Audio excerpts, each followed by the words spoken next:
जय श्री राम कृष्ण हरि। साईं राम जी सभी साईं भक्तों को। मेरा साईं रखवाला चैनल के पहले से फैमिली मेंबर है, उन्होंने तो इस वीडियो पर क्लिक करना ही था। और अगर कुछ नए सदस्यों तक ये वीडियो पहुंची है और उन्होंने इस वीडियो पर क्लिक किया है, इसका मतलब है कि आप तैयार हैं अपने जीवन में कुछ नया बदलाव लाने के लिए। आप चाहते हैं कि आपका सोचने, विचार करने और एक्शन लेने का पैटर्न थोड़ा सा अभी चेंज हो जाना चाहिए, क्योंकि आप अब समझ गए हैं कि आपके जीवन में जो भी कुछ चल रहा है, चाहे वह अच्छा हो या फिर बुरा, सब कुछ हमारे अपने खुद के विचारों का ही है। दोस्तों, मैंने जो एक बात नोटिस की है अपने चैनल पर, वो ये बात है कि आप सबको साईं संदेश बेहद अच्छे लग रहे हैं। तो चलिए, आज की वीडियो की एक सीख मैं एक कहानी के ज़रिए देने जा रही हूँ। चलिए फिर आगे हम बात करेंगे कि जीवन में खुश और संतुष्ट रहने का सबसे बड़ा मंत्र क्या है। एक राजा था, उसके पास काफ़ी दौलत थी, फिर भी वह कभी खुश नहीं रह पाता था। एक दिन उसको नींद नहीं आ रही थी। वो अपने महल में घूमने निकल पड़ा। महल के एक गलियारे में उसने किसी को गाना गाते हुए सुना। उसके पास जाकर देखा तो उसका एक नौकर गाना गाते हुए महल की सफाई कर रहा था। वह बहुत खुश लग रहा था। राजा ने नौकर से पूछा, क्या तुम हमेशा ऐसे ही खुश रहते हो? नौकर बोला, जी हजूर, मैं हमेशा ऐसे ही खुश रहता हूँ। राजा ने सोचा, ये कैसे हो सकता है? उन्होंने नौकर से फिर पूछा, तुम इतना खुश कैसे रह सकते हो? क्या तुम्हारे पास बहुत सारी दौलत है?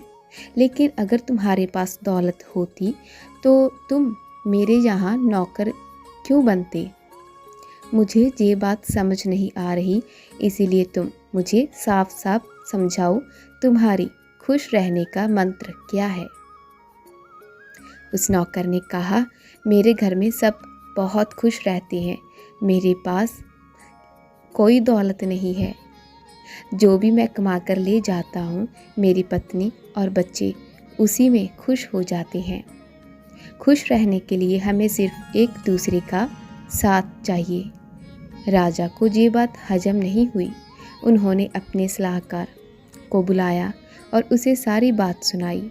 सलाहकार बोला, हजूर, वह अब तक कुछ कम दल के सदस्य नहीं बन पाया।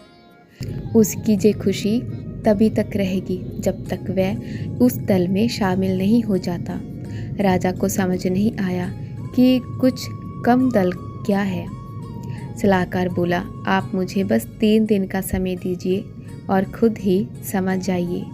अगले दिन राजा ने उस नौकर के दरवाजे पर सोने की 99 मोहरें रखवा दी। सुबह जब नौकर और उसके परिवार ने उन मोहरों को देखा तो उनकी खुशी का ठिकाना नहीं रहा। उन्होंने जल्दी से वो मोहरें घर के अंदर ले जाकर उन्हें गिनना शुरू कर दिया। कई बार गिनने के बाद उन्हें सिर्फ 99 मोहरें ही मिली। नौकर ने सोचा, जरूर इसमें से किसी ने एक मोहर चुरा ली होगी, हमें उसे ढूंढना चाहिए। पूरा परिवार आसपास के लोगों को ही शक की नज़रों में देखने लगा। परिवार में भी अब आपसी मतभेद होने लगे। जो नौकर रोज खुश रहता था, अब वह गुस्से में रहने लगा। राजा उसके बर्ताव से हैरान हो गया। उसने सलाहकार को बुलाकर नौकर के बदले हुए मिजाज के बारे में पूछा। तो सलाहकार बोला, हजूर, अब नौकर कुछ कम दल का सदस्य बन चुका है। जो लोग सब कुछ होने पर भी खुश नहीं रह पाते, जिन्हें हमेशा अपने जीवन में कमी ही दिखाई देती है ना, तो वो कुछ कम दल के सदस्य होते हैं। और इंसानों का स्वभाव भी ऐसा ही होता है। हम कम में खुश रहते हैं, लेकिन जैसे ही हमें बहुत बड़ा मिल जाता है तब हमारी भूख बढ़ती जाती है और फिर हमें सब कुछ कम ही लगने लगता है। ऐसा होता है ना।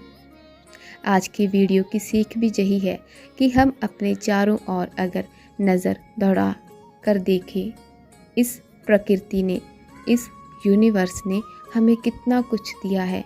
ये सुंदर संसार, नदियाँ, झरने, हवा, प्रकाश, एनर्जी और बाहर ही क्यों देखें, अपने आप को देखो कितना प्यारा बनाया है। भगवान ने आप लोग को कितने प्यारे, देखो ना, आपको भगवान ने कितना प्यारा बनाया है। आपकी आँखें, पैर, हाथ सब सलामत है, तंदुरुस्त है ना आप सब। आप लोग कितने प्यारे हो, मुझे तो आप कमेंट से ही पता चल जाता है। जब आप मुझे कमेंट करते हो, और सच्ची बताऊं, आप लोगों ने आज तक का रिकॉर्ड है, मुझे हमेशा पॉजिटिव कमेंट्स ही किए हैं। आप लोगों ने मेरी वीडियोस को एप्रिशिएट किया है। आप सबकी डिवाइन एनर्जी मुझ तक इसीलिए पहुंच पाती है कि आप लोग खुद एक डिवाइन सोल हो। इन सब बातों के लिए तो सबसे पहले आप सबको ढेर सारा थैंक यू। तो मैं यही कह रही थी कि आप खुद एक प्यारी सी मैजिकल सोल हो। ईश्वर ने, भगवान ने आप सबको बड़े प्यार से बनाया है। उन्होंने हमें जीने की ज़रूरी सारी चीज़ें, चाहे वह सांस हो, चाहे वह रोशनी हो, परिवार हो, या फिर हमारी समझदारी, सब कुछ हमें दिया है। और हम अपनी बुद्धि से अपने आप को बहुत ज़्यादा ग्रो कर सकते हैं। अपने साथ साथ दूसरों को भी बहुत सारी हेल्प कर सकते हैं। और हम सब हैं जो हमेशा इन सब ब्लेसिंग को इग्नोर करके अपनी लाइफ की कमियों पर ही पूरा फोकस लगा कर रखते हैं। वो बात है ना कि मुंह में एक दांत अगर टूट जाए तो जीभ बार बार उसी दांत की जगह पर ही लगती है। तो हमारा यही नज़रिया हमें और ज़्यादा कमियों की ओर ले जाता है, क्योंकि हम वही अट्रैक्ट करते हैं जैसा हमारे दिलों और दिमाग में हमेशा चलता रहता है। तो करना क्या है? करना तो कुछ भी नहीं है, बस इसका उल्टा करना है। यानी अपना दिमाग कमियों से हटाकर अपनी लाइफ की खुशियों पर लगाना है। इस दुनिया में आपका वजूद है, उसको महसूस करके अपने आप को एक्सपेक्ट करिए और भगवान को कहिए कि भगवान जी, आपका बहुत सारा शुक्रिया। और फिर देखना आपकी लाइफ में कितनी सारी खुशियाँ आती हैं, और आप सब कुछ पाने भी लग जाओगे, जिसके बारे में आपको पता भी नहीं चलेगा कि आप लोगों ने क्या कुछ पा लिया। ये एक बार करके देखना। अगर आप सुबह उठते हो या फिर आपको छोटी से छोटी चीज़ में मिलती है ना, उसमें भगवान जी का, अपने बाबा जी का शुक्रिया किया करो। बहुत तरक्की करोगे, बहुत सारी सफलता मिलेगी फिर आपको। ज़रूर ट्राई करना। एंड आप सबका जो आज मुझसे नए सदस्य जुड़े हैं, उन सबका तहे दिल से धन्यवाद। और जो पहले से इस फैमिली के मेंबर हैं, उनका भी तहे दिल से धन्यवाद। ऐसे ही आप अपनी सपोर्ट और अपना प्यार मुझे देते रहना। Thank you so much. मिलते हैं अगली वीडियो में। तब तक के लिए अपना और अपनों का ख्याल रखिएगा। जय साईं राम।